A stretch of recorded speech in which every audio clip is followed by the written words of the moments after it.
अस्सलाम वालेकुम, मेरी आवाज़ आ रही है आप लोगों को बच्चों? Yes, sir. Okay, that's good.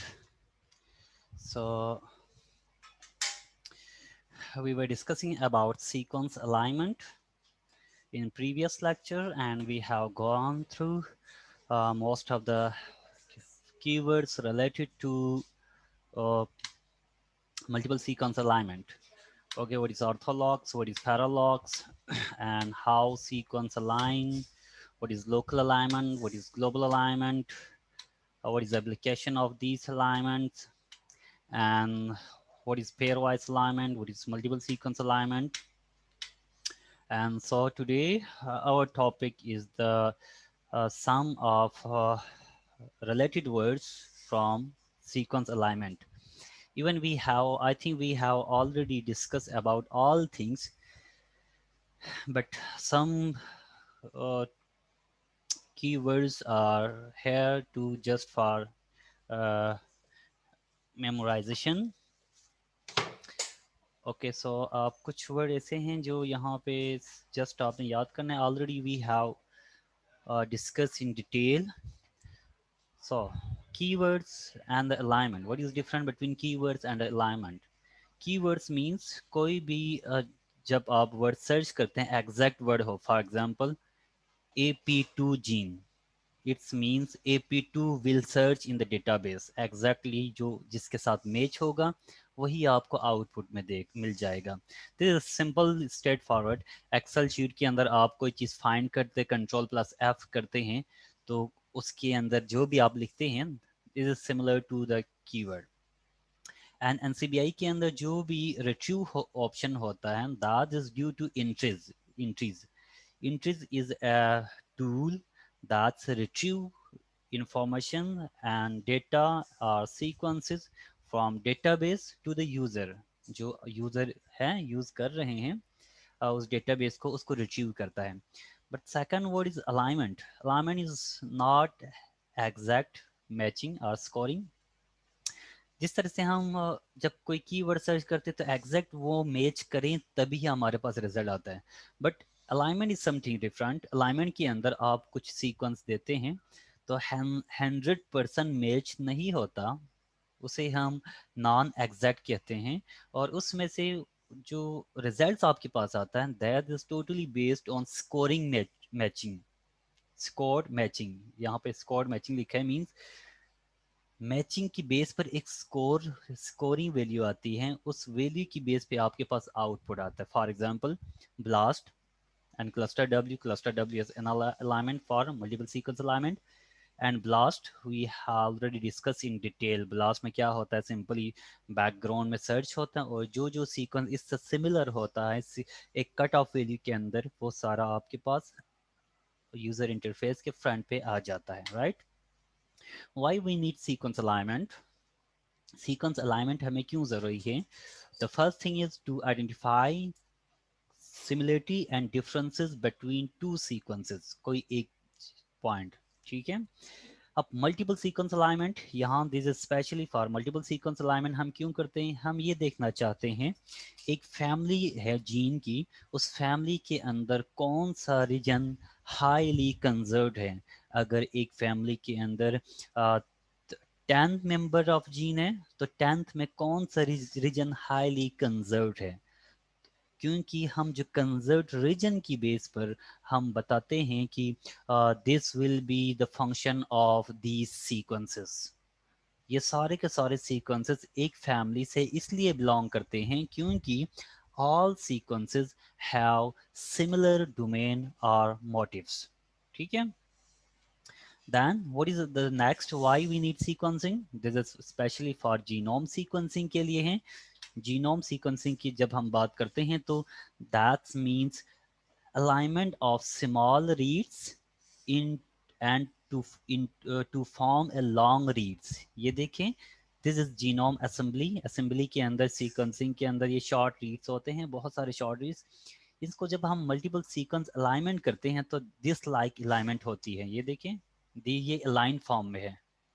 और On the basis of this alignment, we can construct this reference sequence. ये जो reference sequence है वो हम कैसे बनाते हैं, इनके अलाइनमेंट करते हैं, अलाइनमेंट के बाद जो कंसेंसस सीक्वेंस आता है उसे हम फिर एक लार्ज फ्रैगमेंट होता है और उसको हम फर्दर आगे असेंबली के लिए यूज करते हैं, right. Another application of multiple sequence alignment is to generate a phylogenetic analysis. हम देखना चाहते हैं कि एक एवोल्यूशनरी ट्री के अंदर एक फालोजेनेटिक ट्री हम बनाते हैं और उस फालोजेनेटिक ट्री के अंदर हम ये इजीली आइडेंटिफाई कर सकते हैं कि इनमें से कौन सा सीक्वेंस किससे सिमिलर है, सबसे ज़्यादा क्लोज है, वो आप फाइलोजेनेटिक ट्री के ऊपर देख सकते हैं। आज के जो आज की क्लासेस हुई हमारी प्रैक्टिकल की क्लास, उसमें भी हमने परफॉर्म किया सीक्वेंस अलाइनमेंट और इसी तरह के का आपके पास अलाइनमेंट रिजल्ट था और उसी अलाइनमेंट रिजल्ट को हम नेक्स्ट क्या करते थे, फाइलोजेनेटिक ट्री के लिए यूज करते थे, right. Second application of multiple sequence alignment is to identify or to design a primer or prop to search for homologous sequence in other organisms. ये देखिए यहाँ पे मैंने एक फिगर लगाई है, मल्टीपल सीक्वेंस को मोर देन 10 सीक्वेंसेस इन्होंने अलाइन किया है और अलाइन करने के बाद जो कंजर्व रीजन है, ये देखिए ये कंजर्व रीजन है, इस कंजर्व रीजन के अंदर इस रीजन के ऊपर इन्होंने एक फॉरवर्ड प्राइमर डिजाइन किया और इस रीजन के ऊपर इन्होंने रिवर्स जो प्राइमर है वो डिजाइन किया है, ठीक। ये रीजन और ये रीजन सारे के सारे 10 या 13 सीक्वेंसेस उनमें कंजर्व है, बट दरमियान को अगर आप देख रहे हैं, ये देखिए ये रीजन और ये वाले रीजन से even these are not similar, but जब हम प्राइमर इनके ऊपर डिजाइन करते हैं, इस रीजन के ऊपर और इस रीजन के ऊपर हम प्राइमर डिजाइन करते हैं और हम जब पीसीआर लगाते हैं तो वो सारे सीक्वेंसेस जिनमें ये एटी जी ए से लेकर जी सी सी फॉरवर्ड प्राइमर और ए जी टी सी से लेकर सी टी सी तक ये रिवर्स प्राइमर हो और रीजन हो, वो सारे के सारे रीजन आपके पास एम्पलीफाई होता है। What is amplify? Hopefully PCR से रिलेटेड आप लोगों को पीसीआर और प्राइमर के बारे में डिटेल इंफॉर्मेशन होगा, क्योंकि दिस इज योर 6 और 7 सेमेस्टर है, तो I am considering that you are familiar with primers, props and PCR.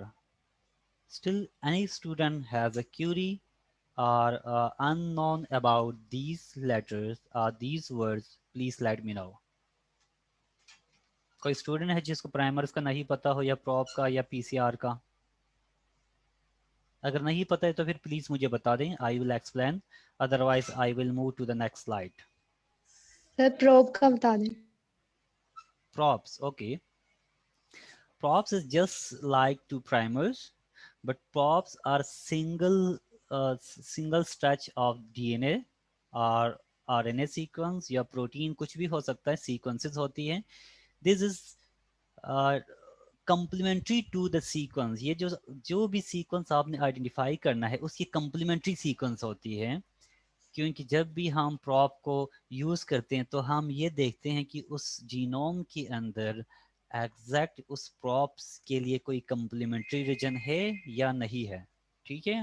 Prop is a single single stranded stretch of sequence that are complementary to the target। अगर ये sequence आपका target है तो इस ये सीक्वेंस इसका एग्जैक्ट कंप्लीमेंट्री होता है। ये प्रॉप्स आइडेंटिफाई करने के लिए होता है कोई एक रीजन को मार्कर के तौर पे भी हम यूज करते हैं, ठीक है। Okay then coming how we can generate multiple sequence alignment. हम कैसे जनरेट करते हैं? Actually this is based on algorithms. Background में ये एल्गोरिदम है, इतना जैसे हम समझ रहे होते हैं इतना इजी नहीं है, बट ये कि जब हम एल्गोरिदम के ज़रिए करते हैं, बैकग्राउंड में सेट ऑफ इंस्ट्रक्शंस हम प्रोवाइड करते हैं, तो वो इस फॉर्मेट में होता है. For example ABCDBC. Okay, taxon A taxon B means gene A gene B. Gene A के अंदर AGAC सीक्वेंस है. और ओके यहाँ पे हैं हमारे पास 3 सीक्वेंसेस है टोटल. ठीक है, 3 सीक्वेंसेस हैं. ABC 3 सीक्वेंस है, इनको हम अलाइन करते हैं. तो फर्स्ट ऑप्शन ये है कि पेयर वाइज अलाइनमेंट होती है इनकी. क्या होती है? Pair wise. Pair wise means A पहले B के साथ अलाइन होगा, फिर A पहले फिर C के साथ अलाइन होगा, फिर B C के साथ अलाइन होगा. ठीक है, ये साइड पे यहाँ पे शो किया गया है एग्जांपल के तौर पर. This is pairwise alignment. If you are looking here, this is pairwise alignment. देखिए, A is aligning with B. Simple उन्होंने किया, जो जो न्यूक्लियोटाइड सिमिलर हो उसको उस लोकेशन के ऊपर रखना है. बट इस सीक्वेंस को AC को CA नहीं करना, चेंज नहीं करना है न्यूक्लियोटाइड सीक्वेंस में. हम जस्ट गैप्स दे सकते हैं, हम इंसर्शन शो कर सकते हैं, हम डिलीशन शो कर सकते हैं, बट हम सीक्वेंस को सीक्वेंस डायरेक्शन चेंज नहीं कर सकते हैं. AC है तो AC ही होना चाहिए. अब ऊपर वाले सीक्वेंस के अंदर कहाँ है A? अगर ये A इसके साथ करे तो फिर दरमियान में 2 डिलीशन क्रिएट करना होगा, फिर C लास्ट में होगा. ठीक है, बट सेकंड ऑप्शन ये है कि AC यहाँ पे है, सिंपल इन्होंने AC लगा दिया और ये 2 के अंदर डिलीशन शो किया. सिमिलरली A को C के साथ अलाइन किया इन्होंने. C में सिर्फ AG है, सो AG के साथ हुआ. फिर BC इन दोनों का अलाइन किया, A के अंदर साथ है, बट C और G आपस में मिसमैच है. बट क्योंकि इससे आगे और इनके लिए ऑप्शन नहीं था तो एक साथ इन्होंने राइट किया है. Right, then how how the pairwise alignment will convert into multiple alignment. There are 3 sequences. At the first step, each sequence will align with another sequence, forming the pairwise alignment. ये देखिए, these are pairwise alignment. अब इससे next आएगा multiple sequence. अब let's suppose A B को हमने align किया है, तो third जो C है वो इसके साथ नीचे आ सकता है, नीचे कहीं पे भी आएगा. तो these are some 1 2 3 4. These are some possibilities कि इनकी अलाइनमेंट, इन तीनों की अलाइनमेंट इस तरीके से हो सकता है. अगर टैक्सॉन A ऊपर रखें, उसके बाद B आ जाए, उसके बाद C आ जाए, तो इस फॉर्म में हो सकता है. अगर C ऊपर जाए, C ऊपर जाए, B नीचे आ जाए, तो ये इस फॉर्म में भी हो सकता है, इस फॉर्म में भी. मींस इनमें से किसी एक भी फॉर्म में पॉसिबिलिटीज हैं. जब हम इन 3 सीक्वेंस को अलाइन करते हैं तो इस तरीके से आता है आपको पास. ठीक है, then sequence method alignment. Sequence alignment method के अंदर कुछ actually these are again algorithms. So first one is the progressive, second is one is iterative. Progressive का मतलब ये है कि सबसे पहले हम कोई 2 सीक्वेंस को, जिस तरीके से हमने इसमें बात की, A और B को हमने लाइन किया, फिर C को उसके नीचे लगाते हैं, फिर फोर्थ को उससे नीचे, फिर फिफ्थ को उससे नीचे, 1 बाय 1 ऐसे करते हुए चलते हैं. इसे हम प्रोग्रेसिव अलाइनमेंट कहते हैं. इस progressive alignment of the sequences starting with an alignment of the most alike sequences. अगर आपके पास 10 sequences हैं, first and 8 sequence most similar है, तो ये फर्स्ट और 8 पहले सबसे पहले एक साथ अलाइन होगा. फिर इन दोनों से सिमिलर सीक्वेंस ऊपर और नीचे ऐड होता जाएगा. इस तरीके से आपके पास 10 के 10 सीक्वेंस अलाइन होता है. इसे हम प्रोग्रेसिव ग्लोबल अलाइनमेंट कहते हैं. Right, the second method is iterative method. Iterative method is little a bit different from progressive. और इसमें थोड़ा सा डिफरेंट ये है कि प्रोग्रेसिव के अंदर, ऊपर वाले प्रोग्रेसिव के अंदर, एक दफा जब आप 2 सीक्वेंस को फिक्स करते हैं, बाद में तीसरा सीक्वेंस, चौथा सीक्वेंस, पांचवा सीक्वेंस उसके नीचे ऐड होता जाता है। But in case of iterative method, हर दफा जो अलाइनमेंट है वो चेंज होती है, हर दफा नए ग्रुप्स बनता है। एक दफा ग्रुप्स बनाया, जो सीक्वेंस सिमिलर थे वो एक साथ आ गए, जो जिसके सिमिलर थे वो एक साथ गया, फिर आपस में उनको अलाइन करते हैं। इस तरीके से ये सेवरल टाइम्स रिपीट होता है आइटरेटिव के अंदर, और बेस्ट अलाइनमेंट आपको प्रोवाइड करता है। So iterative is the best method और best aligning method algorithm as compare to progressive alignment. ठीक है। So what is an alignment? Based on locally conserved pattern found in the same order in the sequences. You know already कि इसके अंदर कोई नई बात नहीं है। If there is any question, please let me know up to this slide, please.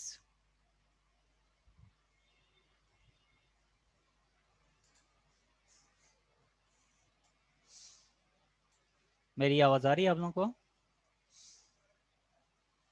Yes, sir. No question? It means no one is listening this lecture.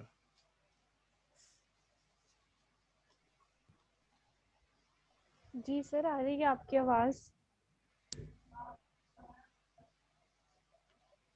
Okay. So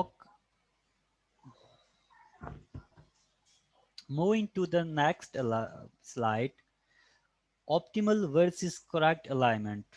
optimal versus correct alignment, इसके बारे में already हमने previous हमारे lecture में, जिसके अंदर हमने basic local alignment किया था, के बारे में पढ़ा था, डिटेल में हमने पढ़ा था कि हम ब्लास्ट क्यों करते हैं। ब्लास्ट के अंदर हमें ऑप्टिमल रिजल्ट मिलता है, जबकि वो करेक्ट नहीं होता है 100%। ऐसा ही था। करेक्ट का मतलब ये है कि there is no chance of error. ठीक है। ऑप्टिमल का मतलब है there are somehow errors, कुछ एरर्स हैं या कुछ लिमिटेशंस हैं, उसका मतलब ये होता है। For a given group of sequences there is no single correct alignment, only an alignment that is optimal according to some set of calculations. अब जो भी हम मल्टीपल सीक्वेंस अलाइनमेंट करते हैं, मल्टीपल सीक्वेंस के अंदर करेक्ट अलाइनमेंट नहीं होती है। ठीक है। करेक्ट अलाइनमेंट ओनली उस वक्त होती है जब आप पेयर वाइज अलाइनमेंट करें और वो ग्लोबल अलाइनमेंट करें, तभी वो 100% करेक्ट होता है। बट जब हम मल्टीपल सीक्वेंस अलाइनमेंट कर रहे हैं, तो उसमें करेक्ट 100% करेक्शन नहीं होती है। वो आपको एक ऑप्टिमल रिजल्ट देता है कि 99% दिस इज गुड। इस तरीके से 99% करेक्शन है, 95% इसके अंदर एक्यूरेसी है। इस तरीके से आपको रिजल्ट मिलता है। वजह क्या है? Why it is not correct? Correct result क्यों नहीं है? इसकी वजह ये है complexity of the problem. Sequence को अलाइन करना बहुत ज़्यादा कम्प्लेक्स है। जब जब आप दो से ज़्यादा सीक्वेंसेस को अलाइन करना स्टार्ट करते हैं तो कम्प्लेक्सिटी बढ़ जाती है। Complexity increase with the number of sequences. जितना आप सीक्वेंस ज़्यादा करते हैं, कम्प्लेक्सिटी बढ़ती जाती है। इस वजह से हमारे पास एक्यूरेट रिजल्ट नहीं होता। Limitation of the scoring system, अभी तक जितने भी एल्गोरिदम्स हैं उनकी लिमिटेशन बहुत ज़्यादा, उनके अंदर लिमिटेशन है, जिसकी वजह से हमारे पास स्टिल करेक्ट अलाइनमेंट नहीं है। The third point is due to our limited understanding of life and evolution. Evolution actually this is the word, यही इवोल्यूशन की वजह से स्कोरिंग में प्रॉब्लम है, और स्कोरिंग में प्रॉब्लम होने की वजह से कम्प्लेक्सिटी होती है। जब कम्प्लेक्सिटी होती है तो आपके पास ऑप्टिमम रिजल्ट आता है, करेक्ट रिजल्ट नहीं आता। राइट। अब जी सर। इस केस में हम क्या करें? जब आपके पास इतनी ज़्यादा कम्प्लेक्सिटी हो या लिमिटेशन हो, तो best judgment is the principal, the investigator. जो सीक्वेंस को अलाइन कर रहा है वो बेस्ट जज होता है कि कौन सी अलाइनमेंट मुझे करनी चाहिए और उस अलाइनमेंट से क्या एक्सपेक्टेड आउटपुट होना चाहिए। तो अगर मैं सीक्वेंस अलाइनमेंट कर रहा हूं तो मुझे पता होना चाहिए मुझे आउटपुट में किस तरह की अलाइनमेंट चाहिए, right? So the best judgment should be made by investigator, जो इन्वेस्टिगेटर मतलब है जो performance. And the last one is success of the alignment will depend on the similarity of the sequences. You know, if sequence variation is greater, it will be very difficult to find an optimal result. अगर similar, यकीनी बात है, अगर sequence similar हो तो that's easy. अगर sequence के अंदर डिफरेंसेस हो then it is difficult to find optimal alignment. ठीक है, करेक्ट अलाइनमेंट तो पॉसिबल ही नहीं है ना. हम ऑप्टिमल की तरफ जाते हैं तो हम कहते हैं कि ठीक है 100% अगर करेक्शन ना हो बट एटलीस्ट ऑप्टिमल रिजल्ट हमारे पास हो 95%, 96%, 97%. इतना इस लेवल तक एक्यूरेसी होनी चाहिए हमारे रिजल्ट्स के अंदर. ठीक है. And motifs versus domain. What is motifs and what is domain? I think we have several times discussed about motifs and domains in at most of the previous lectures में हमने motif multiple जगहों के ऊपर ये discuss किया है, but now we are again discussing. Motifs are structural characteristics, ठीक है, and domains are functional region, not necessarily related to size. Domain is the functional part of a protein and the motifs are the structural features of this domain. इसी domain के अंदर या इस domain के outside पर आपको जो structural features नज़र आते हैं वो मोटिव्स होता है. इसके डिटेल में आप यहाँ से हम फर्दर थोड़ा सा देख सकते हैं. मोटिव वर्सेस डोमेन, अगर आप यहाँ पे सर्च करते हैं तो you will find some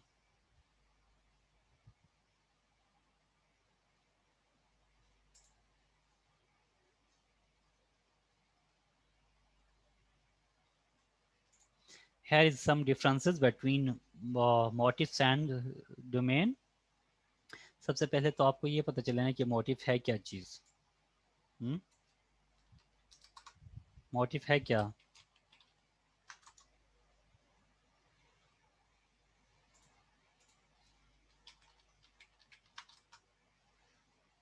sequence motifs. अगर आप यहाँ पे देख रहे हैं तो a sequence motif is a nucleotide or amino acid sequence pattern that is widespread and usually assumed to be related to biological functions. इसको हम कहते हैं मोटिव्स. ठीक है, सीक्वेंस के अंदर कुछ ऐसे स्ट्रेच ऑफ न्यूक्लियोटाइड्स, ये अगर आपके पास 0 से लेकर 25 न्यूक्लियोटाइड्स हैं या अमाइनो एसिड्स हैं तो उनमें कुछ ऐसे रीजन जो पैटर्न, एक पैटर्न बनता है इनके अंदर और वही पैटर्न एक फंक्शन से एसोसिएट होता है तो उसको हम मोटिव्स कहते हैं. ठीक है, और बहुत सारे मोटिव्स कंबाइन होके एक डोमेन बनाता है और वही डोमेन फंक्शन परफॉर्म करता है. डोमेन, जब आप डोमेन की बात करते हैं तो domain is a 3D like structure, this like, ये देखें. इफ यू आर लुकिंग है this is a complete domain और इस डोमेन के अंदर अल्फा हेलिक्स और बीटा शीट पॉसिबल है एक मोटिव हो. Alpha alpha helix again another motifs, beta sheet another motive.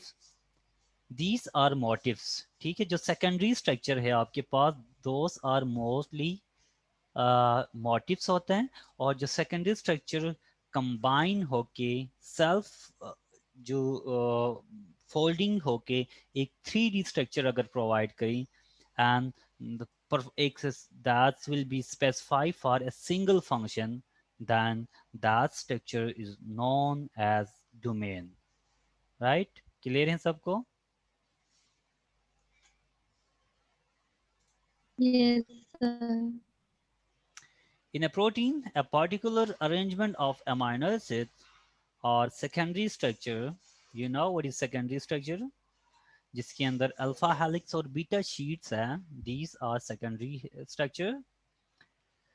that can be found in other protein, not necessarily evolutionary related, can be called as motifs. इन्होंने define किया है, छोटा सा एक कुछ लिखा है define definition के तौर पे, arrangement of amino acids or nucleotides or secondary structure that may be associated with biological functions. Simply आप इसको कहते हैं कि that may be associated with a biological functions is known as motifs. ठीक है, और domain को यहाँ किए, it is a follicular arrangement.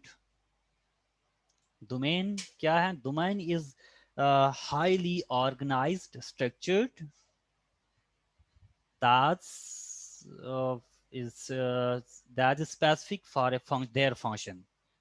उसके फंक्शन के लिए, उनके फंक्शंस के लिए वो स्पेसिफिक होता है, उसे हम डोमेन कहते हैं. Domain is a 3D like structure protein. मैं अगेन बता रहा हूँ, डोमेन एक 3D structure protein like protein है, that's are specific to a function. ठीक है, example of the motifs is leucine zipper motifs is usually found as a part of a dimerization domain in many transcription factors. बहुत सारे transcription factors और proteins, इनके अंदर ये एक छोटा सा स्ट्रक्चरल मोटिफ है, leucine zipper motif. Leucine zipper motif अगर आप यहाँ से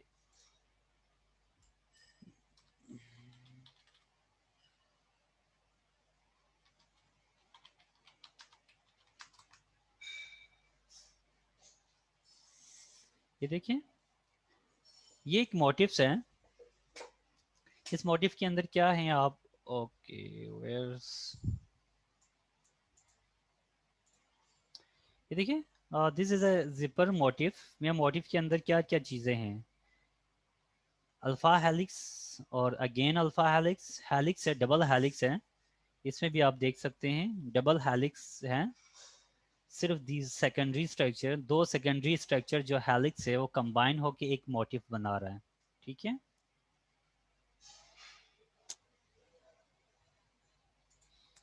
this is again leucine zipper motifs, and this is very important motifs. I am also working on this leucine motifs with BED family, bad family. इसके ऊपर मैं काम कर रहा हूँ. रिसेंटली मैंने क्लासफाई किया है इसको लैंड प्लान के अंदर, और I found 750 number of genes that are coding leucine rich repeats, zinc finger motifs in more than 30 species, 33 species के अंदर हमने आइडेंटिफाई किया है. and we also classified into 20 to 21 classes. 21 classes में हमने इसको classify किया है.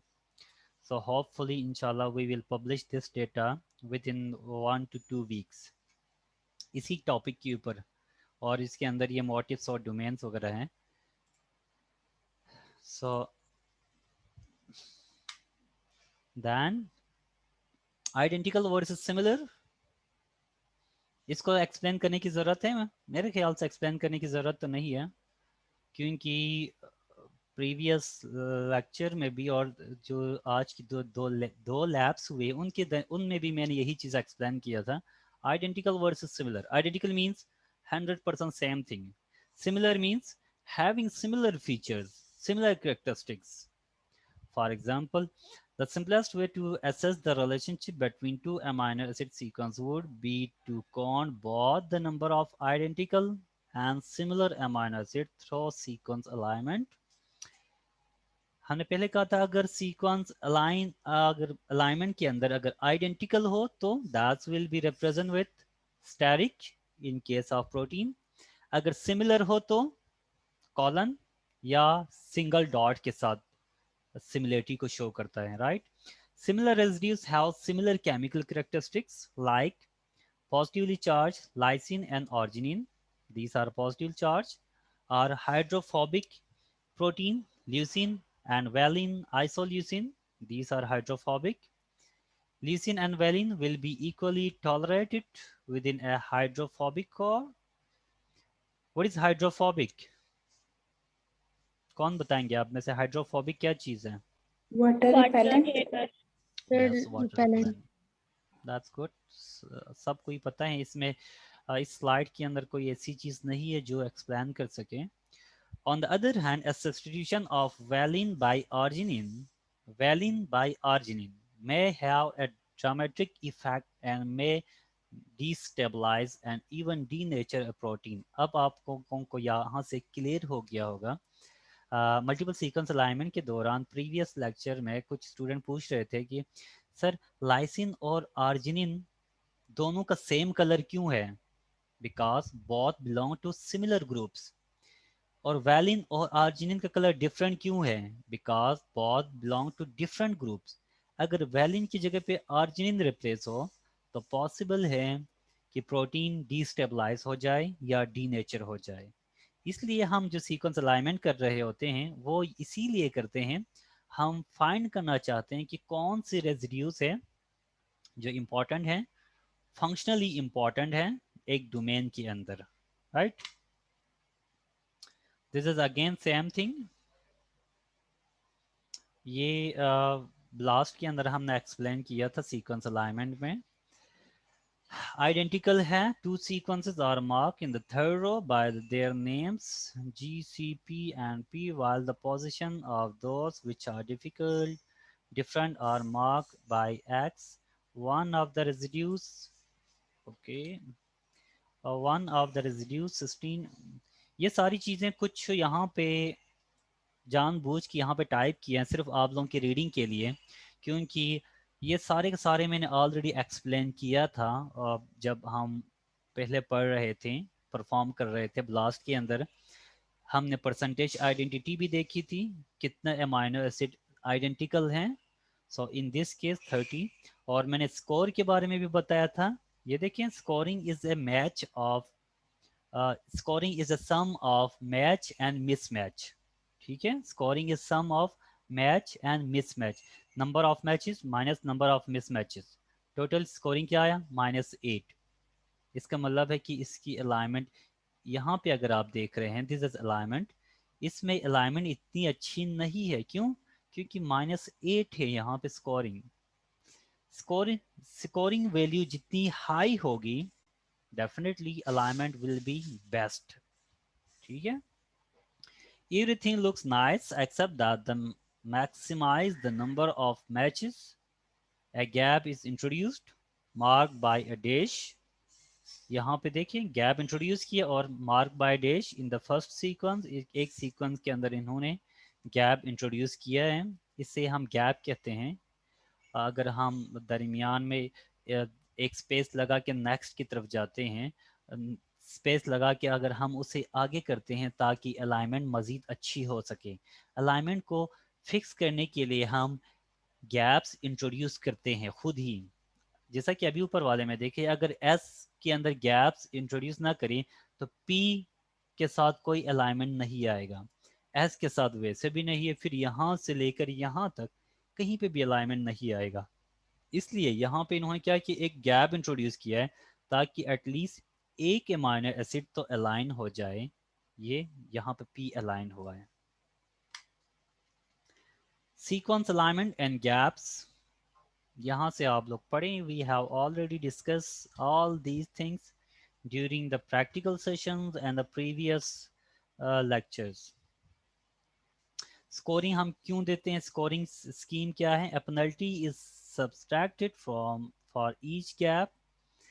अब जब हम गैप इंट्रोड्यूस करते हैं, यहाँ पे था, यहाँ पे हमने गैप इंट्रोड्यूस किया है. अब गैप हमने इंट्रोड्यूस किया जिसकी वजह से हमारे ऊपर पेनल्टी लगती है. पेनल्टी का मतलब है कि हमें कोई माइनस स्कोरिंग हमें देना है क्योंकि गैप्स दिया है. एक गैप के लिए पॉसिबल है -2 वैल्यू हो.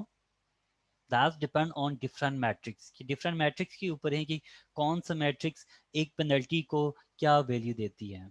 ठीक है, and gap penalty is used to help decide whether or not to accept a gap or insertion in an alignment. एक alignment के अंदर जो गैप पेनल्टी है, कितने ऊपर कितना परसेंट आपके ऊपर पेनल्टी लगती है, उसकी बेस पर ये डिसाइड होता है कि हमें उस सीक्वेंस के अंदर इंसर्शन करनी चाहिए या नहीं। ठीक है। Biologically, it should in general be easier for a sequence to accept a different residues in a position rather than having part of the sequence chopped away or inserted। ठीक है। बायोलॉजिकली है, हम ये कहते हैं कि दो रेजिड्यूज को बगैर किसी प्रॉब्लम किए उनका आपस में अलाइन होना चाहिए, बट अलाइनमेंट नहीं होती है, इसलिए हम परफेक्ट अलाइनमेंट करने के लिए हमें कुछ रेजिड्यूज वहाँ पे इंसर्ट करना पड़ता है या गैप्स वहाँ पे इंट्रोड्यूस करना पड़ता है। ठीक है, ताकि हम अच्छी अलाइनमेंट कर सकें। गैप हम इसी वजह से भी हम इंट्रोड्यूस करते हैं, हम कहते हैं कि पॉसिबली उस जीनोम के अंदर कहीं पे डिलीशन हो चुका हो, पॉसिबली। इसी वजह से हम कहते हैं जो मैट्रिसेस है ना एल्गोरिथम बैकग्राउंड पे, that is too complex, therefore it is difficult to score mutations, insertion, deletions and gaps। इनको स्कोरिंग करना काफ़ी डिफिकल्ट होता है बैकग्राउंड में। In general, the lower the gapping penalty, the more gaps and more identities are detected। जितना आपके पास penalties कम होगी gap की, तो सीक्वेंस उसी हिसाब से अच्छी होगी। ठीक है, but this should be considered in relation to the biological significance. लेकिन ये है कि अब हमें दो सीक्वेंस को अलाइन करना है तो और उसके अंदर कंजर्व्ड रीजन को फाइंड करनी है, तो we need to introduce some gaps to identify highly conserve region. हमें ज़रूरत है कि हम गैप्स को इंट्रोड्यूस करें। Gap and gap penalty again वही चीज़ है।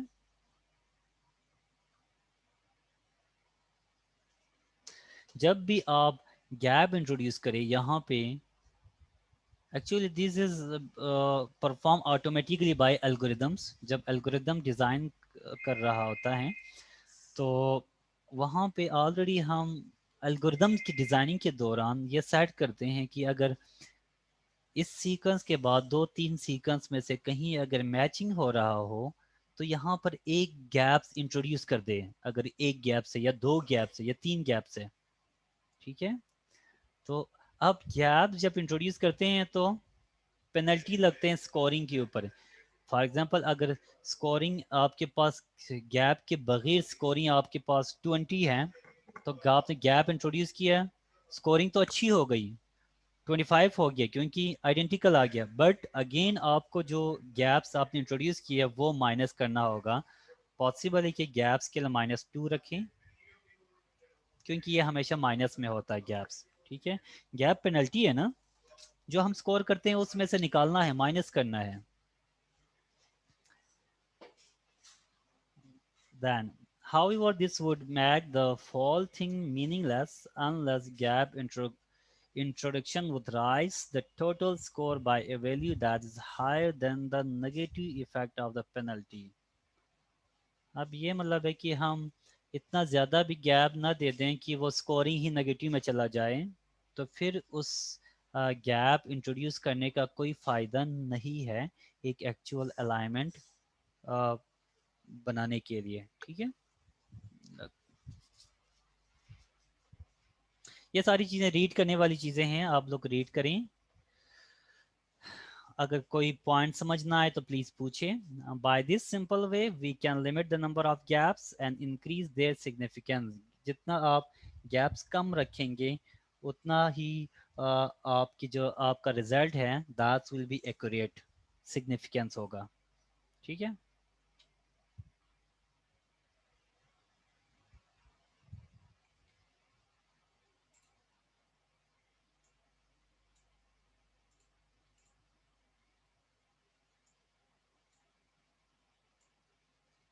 amino acid and substitution, this is again same thing. Amino acid substitution का क्या मतलब है, एक अमाइनो एसिड की जगह पर दूसरा अमाइनो एसिड रिप्लेस हो रहा है। तो रिप्लेसमेंट में क्या हो सकता है, हमने पहले बताया। फर्स्ट थिंग आइडेंटिकल, आइडेंटिकल का मतलब है कोई चेंजेस नहीं। अब सब्स्टिट्यूशन का मतलब है सब्स्टिट्यूट होना, रिप्लेस होना। एक अमाइनो एसिड किसी दूसरे सिमिलर अमाइनो एसिड के साथ चेंज हो सकता है, ठीक है, जिसे हम सिमिलर बायोकेमिकल प्रॉपर्टीज रखने वाले चेंज हो सकते हैं। For example hydrophobic with hydrophobic के साथ रिप्लेस हो, या हाइड्रोफिलिक विथ हाइड्रोफिलिक के साथ हो, ठीक है, इसको हम कंजर्वेटिव रिप्लेसमेंट कहते हैं, ठीक है, कंजर्वेटिव रिप्लेसमेंट कहते हैं। अगर उससे अमाइनो एसिड के फंक्शन के ऊपर या प्रोटीन के फंक्शन के ऊपर कोई इफेक्ट ना हो, तो उसे हम कंजर्वेटिव रिप्लेसमेंट या कंजर्वेटिव म्यूटेशन और कंजर्वेटिव सब्स्टिट्यूशन कहते हैं। कंजर्वेटिव, ठीक है, कंजर्व रहना, जिससे फंक्शन के ऊपर कोई फर्क ना पड़े। Another thing is a radical replacement substitution is an amino acid replacement that exchanges an essential amino acid by a final amino acid with different physiochemical properties. Again, multiple sequence के alignment हमने देखा था, जहाँ पे दो different amino acid हो उसे हम एक गैप देते हैं, ब्लैंक छोड़ देते हैं, इसका मतलब है हाईली डिसिमिलर प्रॉपर्टीज। अब क्या होगा अगर फिजियोकेमिकल डिफरेंट हो, तो definitely the function of the protein may be change, ठीक है। इस वजह से इसको हम रेडिकल रिप्लेसमेंट कहते हैं। Radical replacement it may be lethal, या लेथल हो सकता है, इससे प्रोटीन डिग्रेड हो जाए। इससे पहले हमने पढ़ा था जहाँ पे ये वाली दिस लाइन, ये जो लास्ट लाइन है ना, ये उसी को चीज को शो कर रहा है। इफ द रिप्लेसमेंट और the substitution occurs in two different amino acids, different physiochemical properties associated amino acids, then it may be destabilize or even denature the protein. So this type of mutation or substitution is called radical replacement or substitution. ये radical, ठीक है। For example, यहाँ पे if this is clear, let me set here. Look at this. इसको देखिए, 1 2 3 4 5 species के अंदर एक ही सीक्वेंस को इन्होंने अलाइन किया है। दिस इज कंजर्वेटिव, यहाँ पे इन्होंने लिखा है कि कंजर्वेटिव बिकॉज ये देखिए डबल डॉट है, डबल डॉट है। Conservative means it's not affecting on the protein function, means SNA both belong to similar biochemical properties. Again conservative, this is non-conservative. L and P highly different, एक proline है एक leucine है, different physiochemical properties हैं। Conservative, non conservative, semi conservative. देखिए semi conservative का मतलब है not highly similar biochemical but little bit similar biochemical properties, उसे हम सेमी कंजर्वेटिव कहते हैं। दो जो सिंगल डॉट के साथ शो होता है अलाइनमेंट में, ठीक है। कंसेंसस सीक्वेंस कौन बताएंगे आप में से? Consensus sequence already we have discuss in the today our 2 labs, दोनों लैब्स में हमने डिस्कस किया। आप में से कोई बता दें कि कंसेंसस सीक्वेंस किसे कहते हैं? Who is talking? Definitely it will be considered in your class participation. Sir जो कॉम्प्लीमेंट्री होते हैं जैसे एडेनिन थाइमिन वगैरह। No, consensus sequence बच्चों। अगेन कोई और स्टूडेंट? सर कैलकुलेटेड ऑर्डर जो होता है न्यूक्लियोटाइड का, अमीनो एसिड का या प्रोटीन वगैरह का। Calculated order? No, calculated order तो हम सर जो सर जी सर जो 92% throughout the species conserve रहते हैं, 80 to 90% स्पेसिफिकली जीन्स के अंदर जो रीजंस होते हैं। यस ये इधर यहाँ पे लिखा है consensus symbols. Consensus symbols actually these symbols को कहते हैं, ये जो नीचे दिया हुआ है ना स्टैरिक्स वगैरह, इन सैम्बल्स को कहते हैं that's are showing the alignment quality are the conservatives of the residues, जो भी रेजिड्यूज है उनसे कंजर्वेशन को अगर शो करें उसे हम कंसेंसस सीक्वेंस कहते हैं। ठीक है, कंसेंसस सीक्वेंस एक कलेक्टिव सीक्वेंस होता है दैट्स डिपेंड ऑन या that's can be draw from multiple sequence alignment result. जो आपके पास मल्टीपल सीक्वेंस अलाइनमेंट है इससे अब एक हम कंसेंसस सीक्वेंस ड्रा कर सकते हैं। के ए यहाँ पे n आएगा अननोन, के पी बाकी सारा का सारा वही आएगा, जहाँ पे n आएगा n मीन्स नॉट नो कि कौन सा रिप्लेस करें। ठीक है, so a multiple sequence alignment produced by cluster O of the 5. Okay, this is the explanation of these sequences. ये already we have discussed in our practical session, steric colon period. So यहाँ पे क्या है, colon हम कब देते हैं, जब दो ग्रुप्स के दरमियान स्ट्रॉन्गली प्रॉपर्टीज हो और स्कोरिंग 0.5 से ग्रेटर हो। In the Gonnet PAM 250 matrix, this is a matrix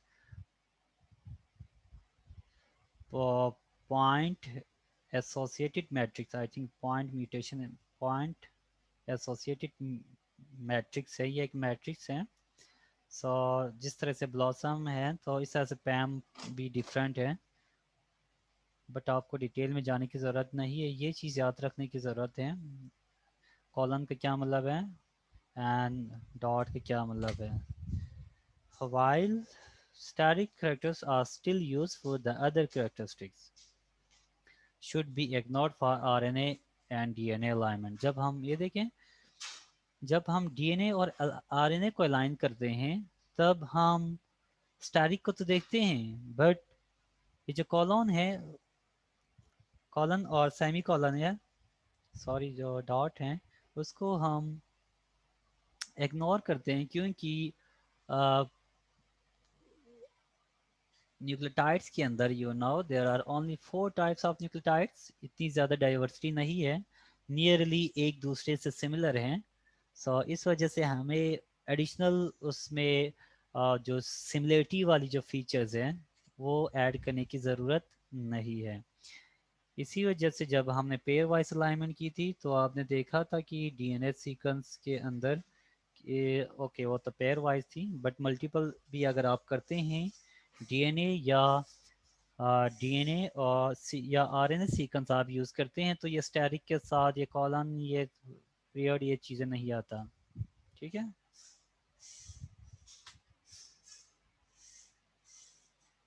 this are example of matrices, ये मैट्रिक्स है स्कोरिंग मैट्रिक्स। एक सीक्वेंस को हम एक्स एक्सिस पे रखते हैं, दूसरे सीक्वेंस को हम वाई एक्सिस पे रखते हैं और फिर हम उनके पोजीशन के हिसाब से हम स्कोरिंग देते हैं। लाइक ए के साथ सिमिलर है तो इन्होंने 2 पोजीशन दिया, 2 पोजीशन इस वजह से दिया क्योंकि ये साइड के ऊपर हैं, जहाँ पर टर्मिनल्स के ऊपर हो उनकी वैल्यू थोड़ी सी कम होती है और जो सेंटर में हो उनकी वैल्यू ज़्यादा होती है स्कोरिंग के दरमियान। ठीक है, और यहाँ पे देखें फर्स्ट पोजीशन पे ए हैं, इस सीक्वेंस के ऊपर आर हैं, तो टोटली डिफरेंट है, टोटली डिफरेंट है। तो इस वजह से this is negative score. So you don't need to memorize this, आपको पता होना चाहिए कि स्कोरिंग मैट्रिक्स क्या है। स्कोरिंग मैट्रिक्स में हमेशा पेयर वाइज मैट्रिक्स होता है, एक आपके लेफ्ट एक आपके एक्स एक्सिस पे होता है, दूसरा वाई एक्सिस पे होता है। ठीक है, और सिमिलरिटी आइडेंटिटी सिमिलरिटी एंड डिससिमिलरिटी की बेस पर उनको वैल्यूज दी जाती है। Point accepted mutation PAM is a matrix. Okay, point accepted mutation. A PAM 250 matrix is simply a PAM 1 matrix multiplied by itself 250 times. This matrix applied to alignment that share about 20% of amino acid identity which represents about 250 million years of evolution.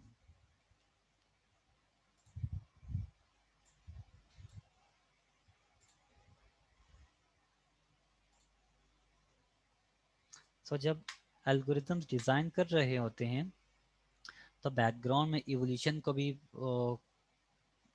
नज़रों में रखते हैं कि हम अगर वो ये कहते हैं पॉसिबल हैं अगर आर ए अगर यहाँ पे अगर देखें टी अगर वी के साथ रिप्लेस हुआ है तो या इसमें जो हाईली डिसिमिलर कौन से हैं नॉन कंजर्वेटिव की अगर बात करते हैं तो पी टी में रिप्लेस हुआ है ना, बाकी सब में पी है टी है, इसका मतलब है ये टी कहते हैं कि पॉसिबल है पहले पी किसी और अमाइनो एसिड में चेंज हुआ हो फिर उससे टी में आया हो, उसको कहते हैं इवोल्यूशन।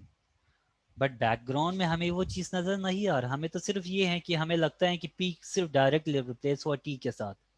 तो जो बैकग्राउंड में जो एल्गोरिदम ये स्कोरिंग दे रहा होता है वो इस पैटर्न के ऊपर देता है कि क्या ये पी से डायरेक्ट टी में शिफ्ट हुआ है रिप्लेस हुआ है या पी से पहले किसी और अमाइनो एसिड में रिप्लेस हुआ है फिर वो amino acid with the passage of time replace हुआ है विथ टी के साथ।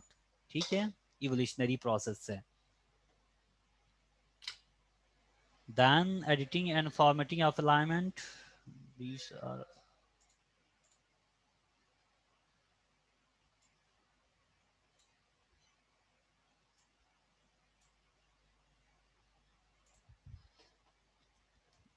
okay। sequence editor, अब sequence editor editing and formatting alignments, कोई अलाइनमेंट है आपके आप उसको आप उसको देख सकते हैं, कैसे देखेंगे? सीक्वेंस एडिटर, एडिटर एक टूल है simply just like text tool की तरह एक टूल है जिसमें आप अलाइन के अंदर मैनुअली एडिट कर सकते हैं। सीक्वेंस के अंदर जहाँ पे ए है वो आप टी लिख सकते हैं, जहाँ पे टी है वहाँ पे ए लिख सकते हैं। तो मीन्स आप एडिटिंग भी कर सकते हैं और उसकी फॉर्मेटिंग भी कर सकते हैं। ठीक है, एग्जाम्पल ऑफ सम और दीज आर ये दिस इज ओके, ये हैं डीएनएस स्टार भी हैं, बायो एडिट है, सीएलसी सीक्वेंस वीवर, इसके अंदर भी आप चेंज कर सकते हैं। इसको ऑलरेडी हमने यहाँ पे इसका प्रैक्टिकल भी यहाँ पे है, कुछ स्टूडेंट्स आप शायद गो थ्रू कर चुके होंगे। But where is the sequence, ये चीज़ ये देखिए, ये टूल हमने यूज़ किया है मल्टीपल सीक्वेंस अलाइनमेंट के लिए। तो अलाइनमेंट के बाद जब आप यहाँ पे आते हैं, ये अलाइनमेंट, इन अलाइनमेंट के अंदर आप चेंजेस कर सकते हैं, यहीं पर ही आप एडिट कर सकते हैं। यहाँ टी की जगह आप कोई और अमाइनो एसिड या कोई न्यूक्लियोटाइड आप रिप्लेस कर सकते हैं। ठीक है, so this is also an sequence editor tool.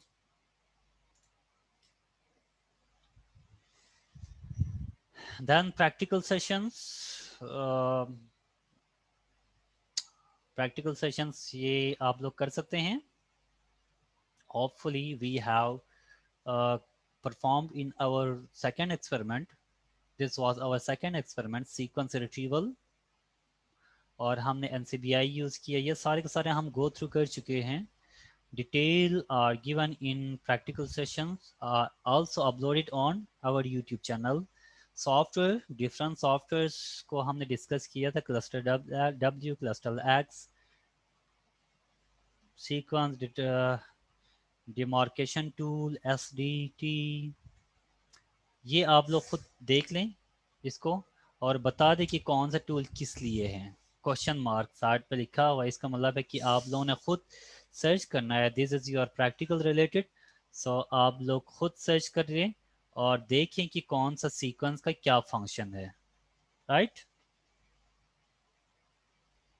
And this is practical session 2, analyse search of the 6 GenBank accession using basic local alignment tools।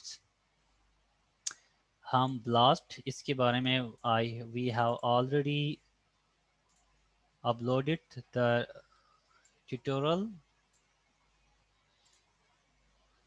ये ठीक है। This is about this practical, where has this practical sequence retrieval, first practical already we have done, we have uploaded this. And about second experiment, different tools, just go through these tools names. And the next is search using BLAST. As far as BLAST is concerned, we have also BLAST, we have also recorded tutorials, complete recorded tutorials. इसके अंदर detail में है कि blast क्या चीज़ है, कैसे use करना है, और you should go through this again and again again multiple times. आप इसको अगेन, जब तक आप इसको जितनी दफ़ा आप इसे रिवाइज करेंगे, you will be perfect in this tool. Then alignment, as far as alignment is concerned, we have done cluster X हमने यूज किया था, ठीक है। मेगा के अंदर, मेगा के लिए आप गो थ्रू करें, here is the sequence alignment,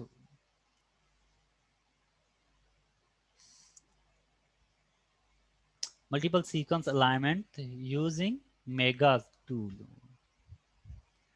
ये this is another tutorial।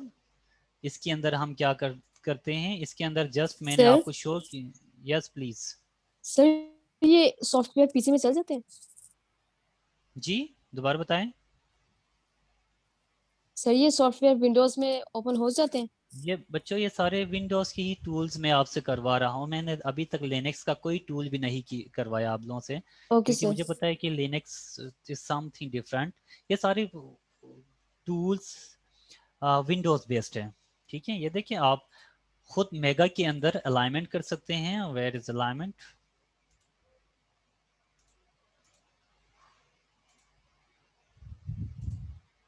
ये हमारे पास अलाइनमेंट रिजल्ट है, ठीक है।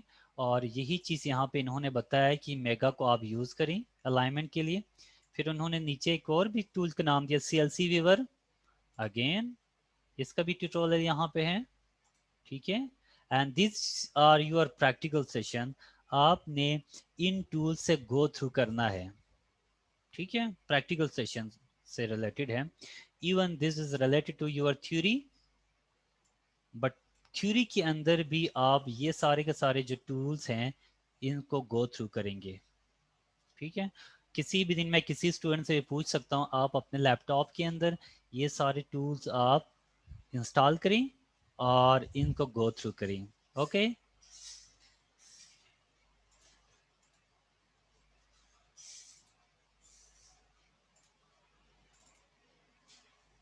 That's all for today lecture. अगर किसी स्टूडेंट को कोई क्वेश्चन है तो प्लीज पूछे। This is my lab, genomics lab. Excuse me sir. Yes please. Sir वो जो आपने हमें असाइनमेंट दी थी वो कब सबमिट करानी है? आप जिसमें डेटाबेस। बच्चों, उसमें मैंने आप जो असाइनमेंट फाइल है, sorry, okay, Monday 5th I think, April 5th, 4th और 5th अप्रैल तक है, मंडे तक आप सबमिट करिए, ठीक है। सर वो तो आपने A1 सेक्शन को कहा था ना, A2 और A4 को। A1 और जी। A3 का आपने कहा था, मैं बाद में बताऊंगा। ठीक है, A1 A3 आप लोग सबमिट करें जब सबमिट करना चाहे, क्योंकि आप लोगों ने कहा था कि ये हमारी जो प्रीवियस लैब्स नहीं हुई जिसकी वजह से हम जल्दी नहीं कर सकते हैं। इट्स ओके, बट आप एटलीस्ट 10 तक सबमिट करें, ठीक है। 10 से पहले पहले सबमिट करें। Excuse me sir. Okay, just wait. Excuse me sir. Now we are closing this meeting. Please join again.